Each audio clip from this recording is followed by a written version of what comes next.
నమస్కారం, నేటి సిటీ న్యూస్కి స్వాగతం. నా పేరు అజయ్. సింగరేణి కార్మికులు విధులకు హాజరు కాకపోవడం వలన సింగరేణి ఉత్పత్తి లక్ష్యంపై ప్రభావం చూపడంతో పాటు వారి కుటుంబానికి సైతం ఆర్థికంగా నష్టం వాటిల్లుతుందని Singareni area general manager Manohar సూచించారు. పట్టణంలోని సిఆర్ క్లబ్లో గురువారం ఏరియాలో విధులకు గైర్హాజరు ఉద్యోగులకు వారి కుటుంబ సభ్యులకు కౌన్సిలింగ్ నిర్వహించారు. ఈ సందర్భంగా ఆయన కార్మికుల వారి కుటుంబ సభ్యుల సమస్యలు తెలుసుకొని విధులకు హాజరు కావాల్సిందిగా సూచించారు. అనంతరం ఆయన మాట్లాడుతూ గైర్హాజరు ఉద్యోగులు సక్రమంగా విధులు నిర్వహించుకునేందుకు అన్ని రకాల అవకాశాలు కల్పిస్తామని భరోసా ఇచ్చారు. కార్మికుల కుటుంబ సభ్యులు సైతం ఉద్యోగాలను విధులకు హాజరయ్యే విధంగా చూడాలన్నారు. కార్మికులు గైర్హాజరు కావడం వలన సంస్థ ఉత్పత్తి లక్ష్యంపై ప్రభావం చూపడంతో పాటు గైర్హాజరు కార్మికుల కుటుంబాలు సైతం ఆర్థికంగా తీవ్ర ఇబ్బందులు ఎదుర్కొంటున్నారని తెలిపారు. గైర్హాజరుతో ఆర్థిక నష్టంతో పాటు ఉద్యోగ భద్రత సైతం కోల్పోయే అవకాశం ఉంటుందని సూచించారు.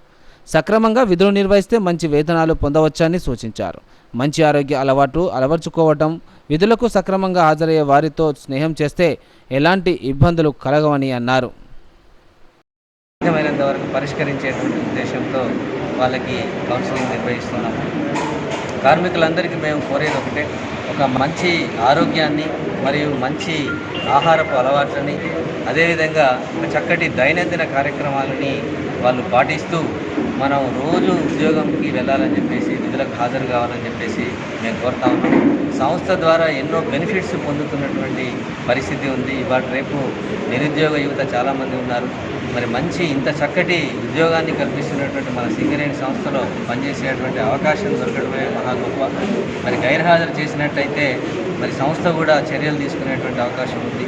కొంతమంది మనం చూస్తూ ఉన్నాం, వాళ్ళు గైర్హాజరు వల్ల డిస్మిస్ అయినటువంటి సందర్భం కూడా మనందరికీ తెలుసు. మరి కాబట్టి అటు వారి కుటుంబానికి, అదేవిధంగా ఇటు సంస్థకి, సమాజానికి అవసరమైనటువంటి వారి విధులను నిర్వర్తించాలని చెప్పేసి ఈ సందర్భంగా మేము మరొకసారి ఉద్యోగుల. మంచిర్యాల జిల్లా చెన్నూరు పట్టణంలోని కేజీబీ జూనియర్ కళాశాలలో పట్టణ పోలీసు ఆధ్వర్యంలో మహిళల భద్రత, పోలీసుల బాధ్యత అనే అంశంపై అవగాహన కార్యక్రమం నిర్వహించారు.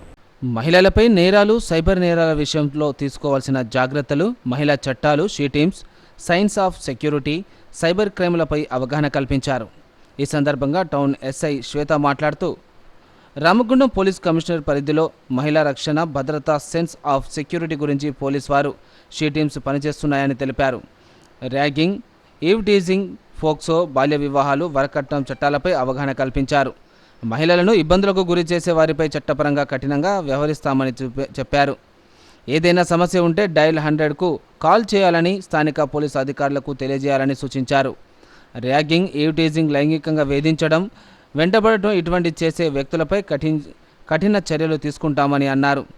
లైంగికంగా వేధిస్తే ఎవరైనా భయపడకుండా పోలీసులకు సమాచారం ఇవ్వాలని, కొత్త వారిని గుడ్డిగా నమ్మవద్దని, అప్రమత్తంగా ఉండాలని సూచించారు. సామాజిక దురాచారాల నిర్మూలన, కుటుంబ అనుబంధాలు, సైబర్ నేరాలపై అవగాహన కల్పించారు. మహిళల గురించి ప్రత్యేక రక్షణ చర్యలు చేపడుతున్నామని అన్నారు. పోలీస్ ఎల్లప్పుడూ అందుబాటులో ఉంటూ స్త్రీలకు ఎలాంటి ఇబ్బందులు కలగకుండా తమ రక్షణ భద్రతలలో రక్షణ ఉంటామని అన్ని ఎస్ఐ విద్యార్థులను తెలిపారు. దేవపూర్ సిమెంట్ ఫ్యాక్టరీ ఆధ్వర్యంలో ఏర్పాటు చేసిన డిఏవి పాఠశాలలో స్థానిక ముస్లిం పిల్లలకు అడ్మిషన్లు ఇవ్వటం లేదని, అనవసర విభేదాలను సృష్టిస్తే ఊరుకునేదే లేదని దేవపూర్ ముస్లిం మైనార్టీ నాయకులు అబ్దుల్ ఖదీర్ పేర్కొన్నారు. గురువారం మండల కేంద్రంలోని ప్రెస్ క్లబ్లో ఏర్పాటు చేసిన విలేకరుల సమావేశంలో ఆయన మాట్లాడారు. ఈ నెల 2న ఎంఐఎం పార్టీ మండల అధ్యక్షుడు ఎండి అలీ దేవపూర్లోని డిఏవి పాఠశాలలో ముస్లిం పిల్లలకు సీట్లు ఇవ్వడం లేదని, అసత్యపు ఆరోపణలు చేశాడని, అది అవాస్తవమన్నారు. అలీ తన స్వప్రయోజనాల కోసం ముస్లిం మైనార్టీల పేరు వాడుకుంటున్నాడని, పాఠశాల యాజమాన్యాన్ని తప్పుబట్టే విధంగా ప్రళయ పాలు ప్రేలుపెడుతున్నాడని అన్నారు. అనవసర విభేదాలకు తావివద్దని సూచించారు. ఇప్పటికే పాఠశాలలో 30 అడ్మిషన్లు జరగగా 8 మంది ముస్లిం పిల్లలకు సీట్లు ఇవ్వడం జరిగిందని తెలిపారు. 8 మంది పిల్లలకు సీట్లు ఇచ్చినప్పటికీ మైనార్టీ పిల్లలకు సీట్లు ఇవ్వడం లేదని అలీ ఆరోపణలు చేయడం సరికాదన్నారు. లేనిపోని ఆరోపణలు చేస్తూ సొంత ప్రయోజనాలకు పాల్పడుతున్నాడని, మైనార్టీల పేరు చెప్పి పబ్బం గడుపుకోవడం సరికాదని అన్నారు. తన తీరు మార్చుకోవాలని ఆయన హెచ్చరించారు. మైనార్టీ కాని పిల్లలను తీసుకువచ్చి మైనార్టీ అని సీట్లు ఇవ్వాలని అడగడం సరికాదన్నారు. ఇప్పటికైనా తీరు మార్చుకోకుండా ఇలానే చేస్తే గతంలో అలీ చేసిన బండరాలను బయట పెట్టడం జరుగుతుందని తెలిపారు. ఈ సమావేశంలో ముస్లిం మైనార్టీ నాయకులు అబ్దుల్ ఖదీర్, ఎండి షాకీర్, కలీం, రెహమాన్, షాకీర్ ఖాన్, హైదర్ ఖాన్ తదితరులు పాల్గొన్నారు. ముస్లిం మైనార్టీ పిల్లలకు సీట్లు ఇస్తలేరని అన్నారు. సంవత్సరం ఫస్ట్ ఈ నెలలనే ఈ సంవత్సరంలో డిఐవి స్కూల్ వాళ్ళు 30 అడ్మిషన్లు చేశారు. 30 అడ్మిషన్ల వల్ల డిఐవి స్కూల్ వాళ్ళు మైనారిటీ పిల్లలకు 8 మందికి సీట్లు ఇవ్వడం జరిగింది. 30 అడ్మిషన్లలో 8 సీట్లు అంటే పర్సెంటేజ్ వేసుకున్నా కానీ మైనారిటీకి ఇచ్చిన ఎక్కువనే అని నాకు భావిస్తాను. కాబట్టి దయచేసి నీ సొంత లావాదేవీలు ఏమన్నా ఉంటే దయచేసి పక్కకు చూసుకో. నువ్వు ఇదివరకు ఏం చేసినావో ఏం చేయలేదో నీ పర్సనల్. ఇది మైనారిటీ పేరు పెట్టి మాట్లాడినావు కాబట్టి మేము దీన్ని ఖండిస్తున్నాం, ముక్త కంఠంగా ఖండిస్తున్నాం దీన్ని. నువ్వు పోయి మాట్లాడి డిఐవి హెడ్ మాస్టర్తో ఏం మాట్లాడినావు, ఏం మాట్లాడలేదు. డిఐవి స్కూల్కి వెళ్ళి మేము మాట్లాడినాం. మేమందరం మైనారిటీ పేరు మీద ఒక్కరు పోలే. ఇక్కడ ఉన్న ప్రతి ఒక్కరం పోయినా ఇంకా మంది ఉండే డిఐవి స్కూల్కి పోయి హెడ్ మాస్టర్ గారికి డాటా కావాలని చెప్తే లాస్ట్ ఇయర్లో ఇచ్చారు, ఈ ఇయర్ని కూడా చూపించారు. డాటా పేపర్ డాటాలో 30 మెంబర్స్కి అడ్మిషన్లు తీసుకుంటే 8 మెంబర్స్ మా మైనారిటీ పిల్లలై ఉండే అడ్మిషన్లు డిఐవి స్కూల్ వాళ్ళు చూపించినది. బాబు అలీ గారు, మీరు మీ తీరుని మార్చుకోండి. ఎంఐఎం పేరు చెప్పుకొని మీరేమన్నా చేసుకోవాలి. ముస్లిం మైనారిటీ దేవాపూర్ మైనారిటీ దేవపూర్ ముస్లిం అని పెట్టి మీరు చేస్తే మాత్రం బాగుండదు. దీన్ని మేము ఏకరూపంగా అందరం ఖండిస్తున్నాం. దీన్ని నువ్వు ఏదో నీ లావాదేవీలు అంటావా ఏమంటా నీ పర్సనల్, అది మాకు సంబంధం లేదు. కులం పెట్టి మాట్లాడినావు కాబట్టి మంచిగా ఉండదు ఈ మాట. ఇప్పుడు నీ విలేజ్ ప్రెసిడెంట్ మైనారిటీ విలేజ్ ప్రెసిడెంట్కి నిన్న అడ్మిషన్ ఇచ్చారు కదండి, అది ఎట్లా ఇచ్చారు? నాన్ మైనార్టీ నీ మైనార్టీ లెటర్ ప్యాడ్ మీద నాన్ మైనార్టీ పేపర్ తీసుకెళ్ళి 7th క్లాస్ ఎగ్జామ్ రాపిస్తే 60కి 1 మార్క్ వచ్చిన తర్వాత ఏ స్కూల్లో ఆయనకి సీట్ ఇచ్చేది? ఫుల్ మార్క్స్ 60కి 1 మార్క్ వచ్చింది. నువ్వు మైనార్టీ అని చెప్పి చూపించుకుంటాను.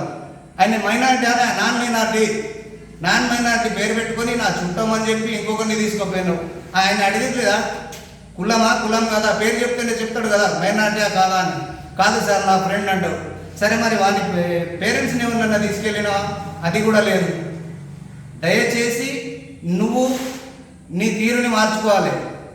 ఏంటంటే కలిసి ఉన్నాం కరెక్ట్ ఉన్నాం అని చెప్పి దయచేసి మాట్లాడుతున్నాం. దీంట్లో విభేదాలు వస్తే మాత్రం వదిలేదు ఉండదు. అలీ గారు మైనార్టీ మండల్ ప్రెసిడెంట్ గారు, దయచేసి మైనార్టీని ఎంఐఎంని హైదరాబాద్ నుంచి దేవపూర్ వరకు బదలాలు చేసి పనులు చేస్తాను. ఇంతవరకు నువ్వు ఎన్ని అవకతవకలు చేసినావు మా దగ్గర ప్రూఫ్లు కూడా ఉన్నాయి. నెక్స్ట్ టైం ఇట్లా అయితే ఆ ప్రూఫ్లని కూడా బయట పెడతాం. లాస్ట్ ఇయర్లో ఎంత తీసుకున్నావు, ఎంత వాపీస్ ఇచ్చినావు సీట్ రాకపోతే? దయచేసి మా నోరు లిపియకండి, మీ పర్సనల్ ఏమన్నా చేసుకోండి. థ్యాంక్ యూ అండి. ఆ చిరునవ్వు వెనక గుండెను పిండేసే కథ. ఆ బాబు చిరునవ్వు వెనక అరుదైన జబ్బు దాగి ఉంది. 13 నెలల చిన్నారి శ్రియాన్ జీవన్మరణ పోరాటం చేస్తున్నాడు. మస్కులర్ అట్రోఫీ అనే అరుదైన జబ్బుతో బాధపడుతున్నాడు. ఇదొక అరుదైన జన్యువ్యాధి. ఆ జబ్బు నయం కావాలంటే ఒక ఇంజెక్షన్ అవసరం. ఆ ఇంజెక్షన్ ఖరీదు అక్షరాల 16 కోట్ల రూపాయలు. ఇందుకోసం చిన్నారి తల్లిదండ్రులు, దాతలు ప్రభుత్వ సహకారం కోసం ఎదురుచూస్తున్నారు. మంచిర్యాల జిల్లా కోటపల్లి మండలం వెంచపల్లి గ్రామంలోని వ్యవసాయ కుటుంబం పడాల సతీష్, రవలి అనే దంపతులకు 2022వ సంవత్సరంలో పెళ్ళైంది. వారికి 12 కొడుకు పుట్టాడు. బాబు పేరు శ్రియాన్. బాబు వయసు 13 నెలలు. మొదటి సంతానంగా కొడుకు పుట్టడంతో తల్లిదండ్రులు ఎంతో సంతోషపడ్డారు. బాబుకు 5 నెలల వయసు నుంచి క్రమంగా కదలికలు తగ్గడం మొదలైంది. వారి సంతోషం ఎన్నో రోజులు నిలవలేదు. బాబును మొదటగా మంచిర్యాలలోని ఓ ప్రైవేట్ ఆసుపత్రిలో చూపించగా అక్కడి డాక్టర్లు బాబు బలహీనంగా ఉన్నాడని బలానికి మందులు రాశారు. అయినా నయం కాకపోవడంతో హైదరాబాద్లోని రెయిన్బో ఆసుపత్రిని సందర్శించారు. రెయిన్బో హాస్పిటల్లో అతనికి ఉన్న వ్యాధి లక్షణాలను గమనించి అక్కడి డాక్టర్లు జెనెటిక్ టెస్ట్ చేయించారు. అందులో అతనికి అత్యంత అరుదైన స్పైన్ మాస్కులర్ అట్రోఫీ సోకినట్టు డాక్టర్లు నిర్ధారించారు. ఈ ప్రాణాంతక వ్యాధి నుండి బాబును కాపాడాలంటే ఒక్కటే మార్గం, ఏదో ఒక మిరాకిల్ జరగాలి. ఈ మిరాకిల్ జరగాలంటే దాతలు ముందుకు రావాలి. దాతలు ముందుకొస్తేనో ప్రభుత్వాలు ఆదుకుంటేనో తప్ప మిరాకిల్ జరగదు. ఆ మిరాకిల్ జరగాలని ఆ తల్లిదండ్రులు ప్రభుత్వాన్ని దాతలను వేడుకుంటున్నారు. మాది కోటపల్లి మండలం వెంచపల్లి గ్రామం. మా బాబుకి 5 నెలల వరకు బాగానే ఉండే. 5 నెలల తర్వాత మెడలు ఆపడం లేదు, కాళ్ళు కొట్టడం లేక హాస్పిటల్కి వెళ్ళినాం. కరీంనగర్ మంచిర్యాల అన్న హాస్పిటల్ వెళ్తే ప్రాబ్లం ఏం తెలియలేదు. 10 నెలలల్లో హైదరాబాద్ రెయిన్బో హాస్పిటల్ వెళ్ళిన తర్వాత టెస్టులు చేసిరు. టెస్టులను అమెరికా పంపుతా అని చెప్పి 4 రోజులకి రమ్మన్నారు. టెస్టులు తిరిగి వచ్చినాయి. 4 రోజుల తర్వాత వెళ్తే మామనికి SMA అనే వ్యాధి ఉందని చెప్పారు డాక్టర్లు. అంటే ఏంటి సార్ అంటే స్పైనల్ మస్కులర్ అట్రోఫీ వ్యాధి అది, దానికి బాగా డబ్బుతో కూడుకున్న పని అది. అంటే ఎంత అవుతుంది సార్ అని చెప్పి అని అడిగితే 16 కోట్లు అవుతాయి అని చెప్పి అన్నారు. అంటే 16 కోట్లు అంటే మాత్రం కాదు సార్, మేము వ్యవసాయం పనులు అవి చేసుకుంటూ బతకటోళ్ళం, అంత డబ్బు మాత్రం కాదు సార్ అని చెప్పి డాక్టర్ గారికి చెప్తే, ఇట్లా క్రౌడ్ ఫండింగ్ ద్వారా చాలామంది ఇట్లా చేస్తున్నారు, మీరు కూడా అదే ప్రయత్నం చేయండి అని చెప్పి డాక్టర్ గారు అన్నారు. అన్న తర్వాత మేము ఇక వాళ్ళకి చెప్పుకుంటున్నాం. అలాగే ప్రభుత్వం కానీ దాతలు కానీ ఎవరైనా కానీ మాకు సాయం చేసి మా బాబుని కాపాడగలరని వేడుకుంటున్నాం. కోటపల్లి మండలం వెంచపల్లి గ్రామం. మా బాబు పేరు పడాల శ్రీయ. పేరు పడాల రవళి, భర్త పేరు పడాల సతీష్. మా బాబుకు వ్యాధి SMA టైప్ 16 కోట్లు అయితే అని చెప్పారు డాక్టర్. అంత స్తోమత మాకు లేదు. 2 సంవత్సరాల్లో వేస్తేనే బాబు ప్రాణానికి ప్రమాదం ఉండదని చెప్పారు. అంత స్తోమత మాకు లేదు. కూలి పని చేసుకొని బతకడంలో ప్రజలు అండ్ దాతలు ఎవరైనా ఉంటే సాయం చేయగలరని ప్రభుత్వాన్ని కోరుకుంటున్నాను. నేను సాయం చేయగలరని, మా బాబు ప్రాణాలు కాపాడాలని కోరుకుంటున్నాను. బొగ్గు గనుల వేలానికి వ్యతిరేకంగా ఈ నెల 5 నుండి 12వ తేదీ వరకు AITC ఆధ్వర్యంలో నిర్వహించే నిరసన కార్యక్రమాలను విజయవంతం చేయాలని union central secretary Akbar Ali పిలుపునిచ్చారు.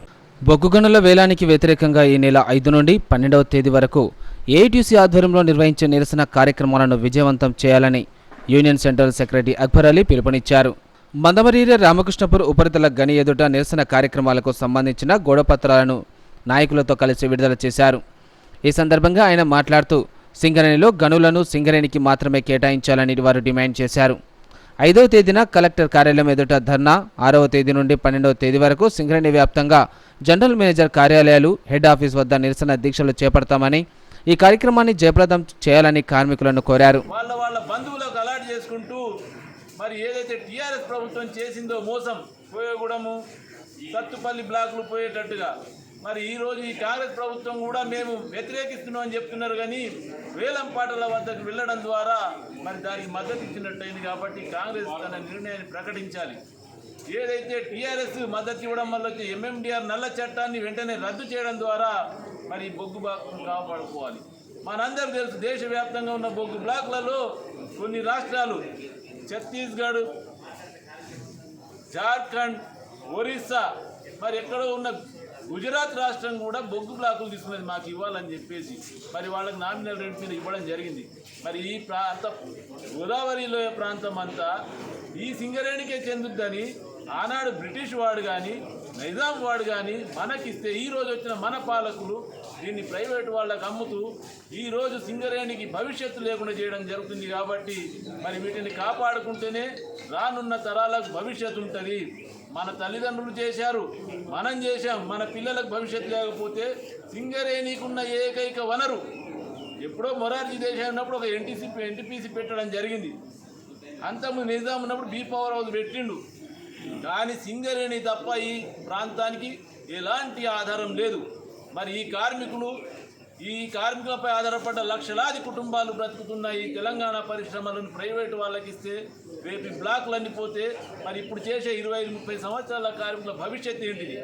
కాబట్టి ఈ నిరంకుశ విధానాన్ని రద్దు చేయడం ద్వారా సింగరేణి బొగ్గు బ్లాకులు సింగరేణికే ఇవ్వడం ద్వారా మరి పరిశ్రమను కాపాడుకోవాల్సిన అవసరం ఉంది. కాబట్టి కేంద్ర ప్రభుత్వం ఆ నిరంకుశ విధానానికి వ్యతిరేకంగా ఆ నల్ల చట్టాన్ని రద్దు చేయాలని చెప్పేసి రేపు ఏదైతే తెలంగాణ వ్యాప్తంగా కలెక్టర్ ఆఫీసుల ముందు ధర్నా కార్యక్రమం జరుగుతుందో కార్మిక సోదరులందరూ వేల సంఖ్యలో పాల్గొని దాన్ని వ్యతిరేకించకపోతే రేపు మన తరాల్ని మనం కాపాడుకోలేము, మన పరిశ్రమను మనం కాపాడుకోలేము. నీట్ పరీక్షలో జరిగిన అవకతవకల్లో విద్యార్థులకు అన్యాయం జరిగిందని, పరీక్షను రద్దు చేసి విద్యార్థులకు న్యాయం చేయాలని డిమాండ్ చేస్తూ వామపక్ష విద్యార్థి సంఘాల ఆధ్వర్యంలో మంచిర్యాల జిల్లా వ్యాప్తంగా విద్యాసంస్థల బంద్కు పిలుపునిచ్చారు. ఈ సందర్భంగా పీడీఎస్ రాష్ట్ర ఉపాధ్యక్షులు శ్రీకాంత్ మాట్లాడుతూ కేంద్రంలో లక్షల రూపాయలకు నీట్ పరీక్ష పత్రాలు లీకేజ్ చేసి 24 లక్షల మంది జీవితాలతో ఎన్టీహెచ్ ఏజెన్సీ చెలగాటమాడిందని, దేశవ్యాప్తం ఆందోళనలు జరిగినా దేశ ప్రధాని ఇప్పటి వరకు స్పందించలేదని, బీజేపీ హయాంలో పేపర్ లీకేజ్ వ్యవహారం ఏ స్థాయిలో జరిగిందో స్పష్టంగా కళ్లకు కట్టినట్టుగా కనిపిస్తున్న పరిస్థితి ఇప్పటికైనా నీట్ పేపర్ లీకేజీకి బాధ్యత వహిస్తూ national testing agency chairman Pradeep Kumar Joshi రాజీనామా చేయాలని అన్నారు. మానిటరింగ్ చేయడంలో విఫలం చెందిన కేంద్ర ప్రభుత్వం ప్రజలకు విద్యార్థులకు సమాధానం చెప్పాలన్నారు. నీటి నిర్వహణలో వివాదాలు సత్యం జరుగుతున్న నేపథ్యంలో ఆయా రాష్ట్ర ప్రభుత్వాలు విద్యార్థులు కోరుతున్నట్లు నీట్ ఎగ్జామ్ను రాష్ట్ర పరిధిలోకి మార్చాలని అన్నారు. కోచింగ్ సెంటర్ల పేరుతో, కన్సల్టెన్సీల పేరుతో పేపర్ లీకేజీలు చేస్తున్న నీట్ కోచింగ్ సెంటర్ల అనుమతులను రద్దు చేసి పేపర్ లీకేజీకి పాల్పడిన వారిపై క్రిమినల్ కేసు నమోదు చేయాలని, నీట్ రాసిన విద్యార్థులకు న్యాయం చేయాలని వారు డిమాండ్ చేశారు. ఈ సందర్భంగా జరిగే దేశవ్యాప్త విద్యా సంస్థల బంద్కు ప్రైవేటు యాజమాన్యాలు స్వచ్ఛందంగా బంద్ నిర్వహించాలన్నారు.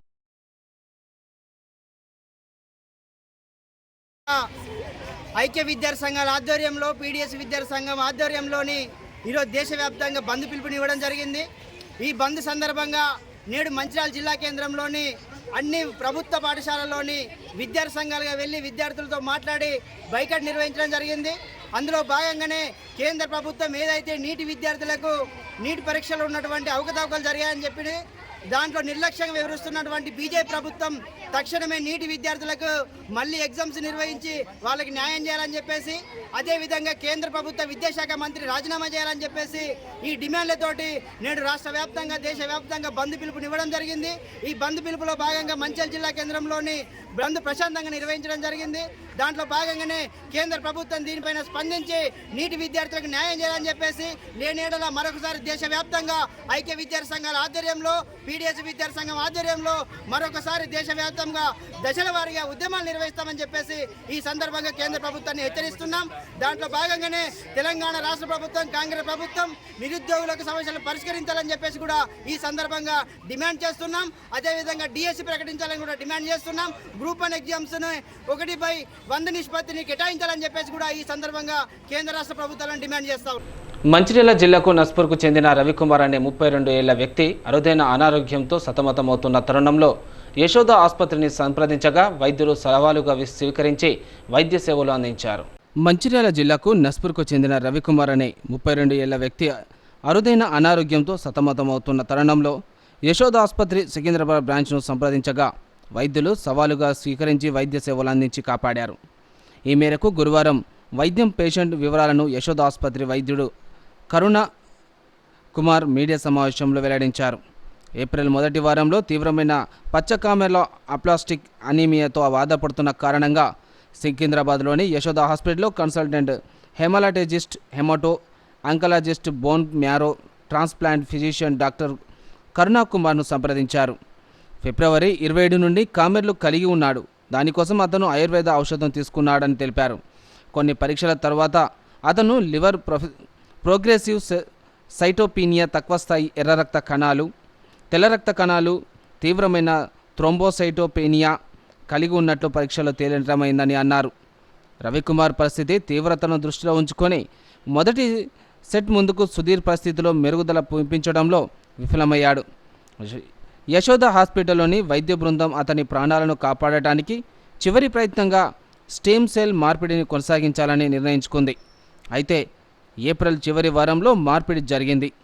ప్రక్రియ అంతటా రోగి జ్వర సంబంధమైన న్యూట్రోపేనియా అనే పరిస్థితిని ఎదుర్కొన్నాడు. ఇది జ్వరం, రక్తంలో తక్కువ స్థాయి న్యూట్రోఫిల్స్తో కూడిన పరిస్థితి. ఇన్ఫెక్షన్లను తీవ్రమైన ప్రమాదాన్ని కలిగిస్తుంది. ప్రక్రియ విజయవంతమైందని, రోగి వైద్యపరంగా క్షేమంగా ఉన్నారని ప్రకటించడానికి తాము సంతోషిస్తున్నామని వైద్యుడు కరుణ తెలిపారు. ఈ సమావేశంలో పిఆర్ఓ శ్రీనివాస్ ఇతరులు పాల్గొన్నారు. ఇది తనకు వచ్చిన జబ్బు పేరు వెరీ సివియర్ ఏప్లాస్టిక్ అనిమియా. అంటే ఇది ఒక రకమైన బోన్ మ్యారో జబ్బు అని చెప్పొచ్చు. ఇందులో బోన్ మ్యారో వ్యవస్థ ఫెయిల్ అయిపోయి కణాల ఉత్పత్తి మొత్తం పడిపోతుంది. ఇది బ్లడ్ క్యాన్సర్ కాదు, కానీ బ్లడ్ క్యాన్సర్ కంటే కూడా తీవ్రమైన జబ్బు అని చెప్పాలి. ఎందుకంటే ఈ కణాలన్నీ విపరీతంగా తగ్గిపోవడం వల్ల ఇమ్యూన్ సిస్టమ్ మొత్తం మన శరీరం నుంచి వెళ్ళిపోయి ఇన్ఫెక్షన్లు వచ్చి మనిషి ప్రాణాన్ని తీసుకుని వెళ్ళిపోతారు. ఇది టైంకి మనం ట్రీట్మెంట్ చేయకపోతే నిజంగా ప్రాణహాని అనేది ఆల్మోస్ట్ 100% ఉంటుంది. ఈ పేషెంట్ విషయంలో ఏమైందంటే చాలా అన్యూజువల్ కేసు అని చెప్పొచ్చు, అంత కామన్గా చూడడం జనరల్గా, అందుకే ఈరోజు ఇది డిస్కషన్ చేస్తాం.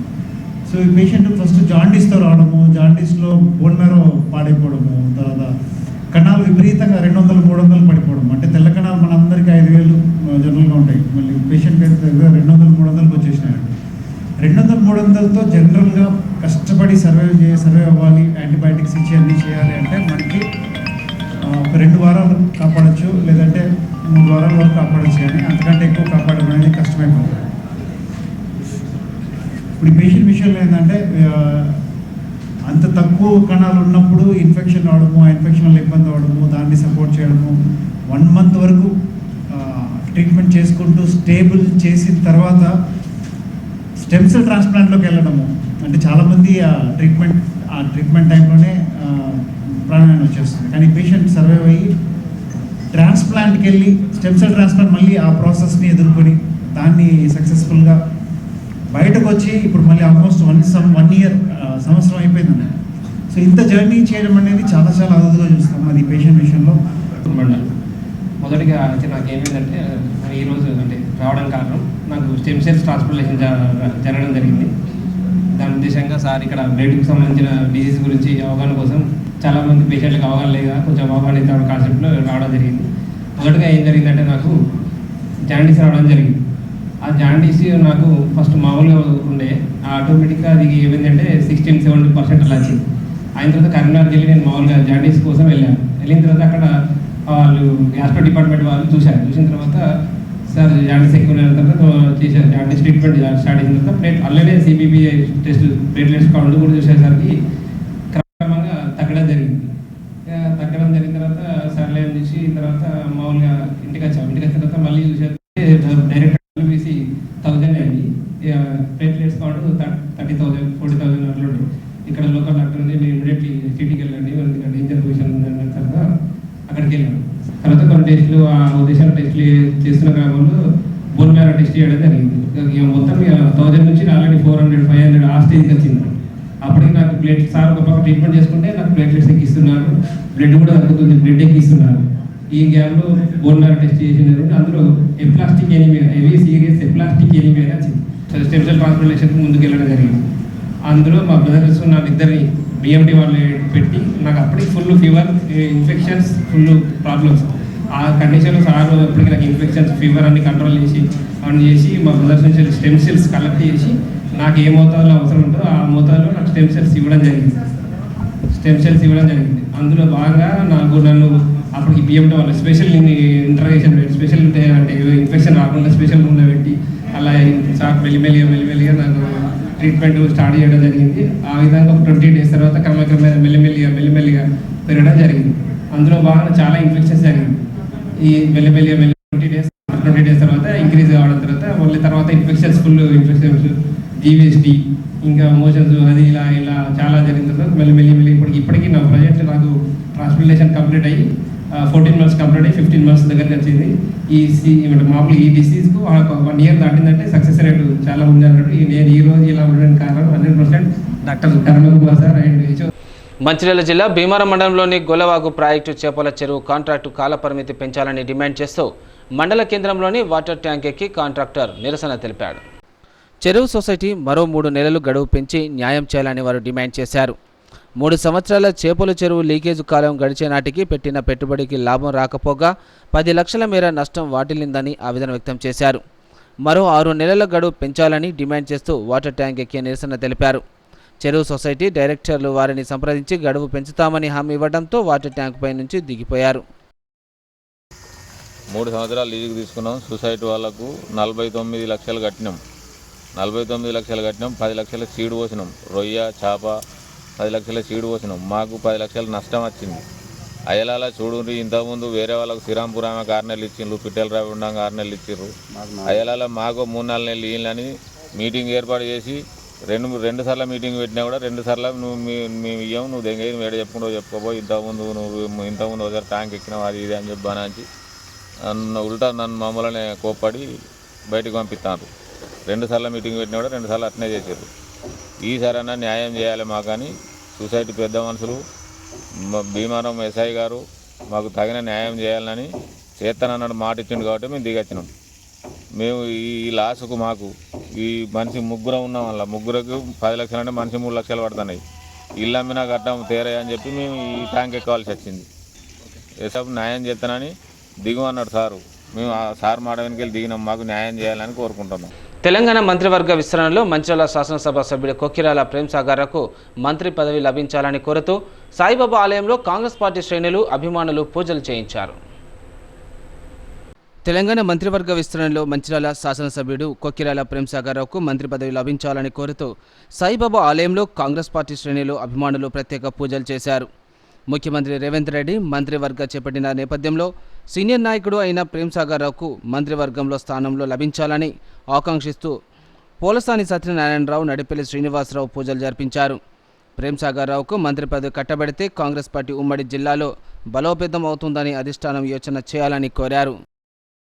గారు ప్రేమ్సాగర్ గారు మన ఇప్పుడు మంత్రివర్గ విస్తరణలో వారికి చోటు కల్పించాలని మేమందరం పోయి బాబా గుడిలో 101 కొబ్బరికాయలు కొట్టి వారికి కంపల్సరీ మంత్రి పదవి ఇవ్వాలని కోరుకోవడానికి వారి ఆశీర్వాదం తీసుకున్నాం. ఎందుకంటే ఎమ్మెల్యే గారు 20 సంవత్సరాల నుంచి వెళ్ళి కాంగ్రెస్ పార్టీకి ఇలలేని కృషి చేసిండ్రు. పార్టీ స్థితిగతులు లేనప్పుడు కూడా ఈ మన ఉమ్మడి ఆదిలాబాద్ జిల్లాలనే వారు ఒక పెద్ద ఆయనలాగా దానికి పార్టీకి అండగా ఉండి వారు పనిచేసిండ్రు. వారికి ఈసారి కంపల్సరీ మంత్రి స్థానం ఇవ్వాలి వారు అధిష్టానం. దానికోసం ఇవాళ మేము సాయినాథ్ గుళ్ళో వారికి అర్చన చేయించి మేము వారికి భగవంతుడు ఆశీర్వాదంతో మంత్రివర్గంలో స్థానం కల్పించాలని మేము అందరం కోరుకుంటున్నాం. ఇంకా అంతేకాకుండా వారు ఇప్పుడు ఒక ఆదిలాబాద్ జిల్లాకే కాదు మన తెలంగాణ రాష్ట్రానికి సేవలు అందియాలి, వారి సేవలు తీసుకోవాలని చెప్పి పార్టీ 100% అధిష్టానం గారు వీరి మీద నమ్మకంతో కంపల్సరీ మంత్రి పదవి ఇవ్వాలని కోరు. గత 3 రోజులుగా కొమరంభీం ఆసిఫాబాద్ జిల్లా కేంద్రంలో జరుగుతున్న పరిణామాలపై జిల్లా కాంగ్రెస్ పార్టీ అధ్యక్షులు కొక్కిరాల విశ్వప్రసాద్ మీడియా సమావేశాన్ని నిర్వహించారు. ఈ సందర్భంగా ఆయన మాట్లాడుతూ ఆదివాసీ బిడ్డల అభివృద్ధిని ఓర్వలేకే ఆసిఫాబాద్ ఎమ్మెల్యే కోవలక్ష్మి అసత్య ప్రచారాలు చేస్తుందని పేర్కొన్నారు. ఆదివాసీ మహిళా మంత్రి అయిన సీతక్క జిల్లాకు వస్తే ఒక ఆదివాసీ ఎమ్మెల్యేగా తనకు స్వాగతం పలకాల్సింది పోయి ఆమె మీదనే అసత్యపు ఆరోపణలు చేస్తున్నారని పేర్కొన్నారు. గతంలో బీఆర్ఎస్ పార్టీ అధికారంలో ఉన్నప్పుడు మంత్రులు జిల్లా కేంద్రానికి వస్తే జిల్లా వ్యాప్తంగా ఉన్న కాంగ్రెస్ పార్టీ శ్రేణులను పోలీస్ స్టేషన్లో ఉంచిన నిజమైన సంస్కృతి బీఆర్ఎస్ పార్టీదని పేర్కొన్నారు. అలాంటి పాలన నుంచి ప్రజలు స్వచ్ఛందంగా తిరిగే అవకాశం వచ్చిందని అన్నారు. ప్రజలు అభివృద్ధి కోసం పాటుపడాల్సిన ప్రజాప్రతినిధి అసత్య ఆరోపణలు చేస్తే తామేం చేయాలమంటూ పేర్కొన్నారు. ఇప్పటికైనా అసత్యపు ఆరోపణలు మానుకోవాలని హితవు పలికారు.